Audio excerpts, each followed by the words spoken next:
one day I decided I would run a marathon. Yeah. This is a stupid idea. Do not celebrate it. I like to think myself built for comfort, not speed. I showed up with an Oldsmobile at a NASCAR race. I was not prepared. I mean, I had run a couple long distance races, and anyone who's run a road race, it's kind of like coming up here. Every time you're at the starting line, you're like, every bodily function I could have will happen because I'm nervous, I'm excited, it's a lot of stuff. So, 5Ks, half marathons, that kind of stuff, you get the same feeling every single time. So, that being said, I'm extremely nervous and excited to be here. And so I signed up to do this marathon, and I said, I can definitely do this, no big deal. It's in March in Virginia, it'll be beautiful. Not thinking, I start training in December in Boston. This was December 2010, the race was in 2011. Snowiest winter I've ever known in my whole life. It's when it snowed about 10 inches every weekend. Snowpocalypse. A basic nightmare. So I would head out on Sundays, traversing ice, and basically it was like a snowshoeing expedition in my stupid sneakers. It was the worst. So I head out, I train a lot, and I'm really feeling it, and it's sad when it's kind of like one of those random warm nights in February where it was 60 degrees, and I was like, I can do 18 miles after work tonight, I don't care, I'm not running in the snow, I'm not running in the cold.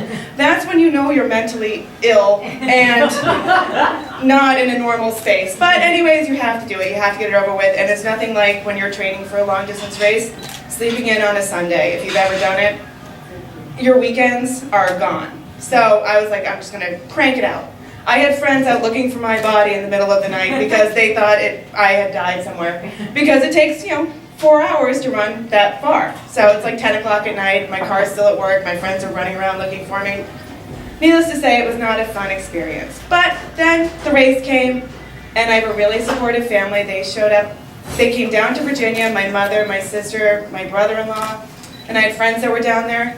And I think the reason my family is so supportive is because it's something they would never, ever do. It's like me being inaugurated president. They're like, you're going to run that far? Athletically, for no reason?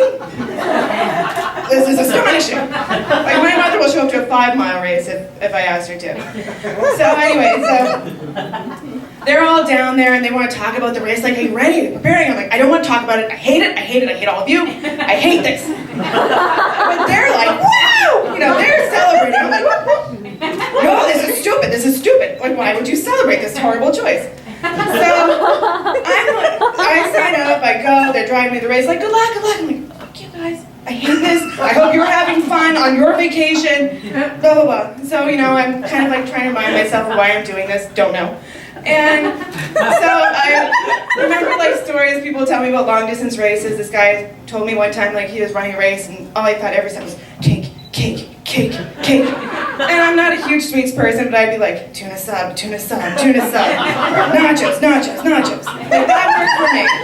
So I was like, okay, I can do this, I'll get through it, I'll get over it, and it'll be done by the end of the day and never have to think or talk about it again. So, I'm riding along and, you get the little ailments that come along as you run your race. And, you get a pinched shoulder nerve. They have us run through an army base where you see all these young faces. Thank you, Audra, for your service. And you see all these young faces and they're cheering for you. I'm like, why would you be out here? Go home. I'm crying. It's like mile 15. I'm like, I don't care, I don't care, get out of here. So, and honestly, when you're running a marathon, it's the only time you ever go to a porta potty and think, thank God, somewhere I can be by myself. And not move. That is the only time. Anyway, so, I'm plugging through, chugging along, and honestly, I was like I had nothing left. Out of gas around 21 miles. So I eventually get there because I'm here now, so I left the area.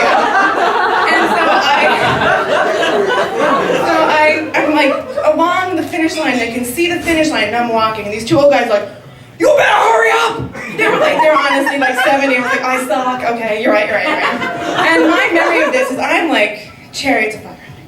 By myself. There is nothing stopping me. And I cross the finish line and it's just, whoa, tears.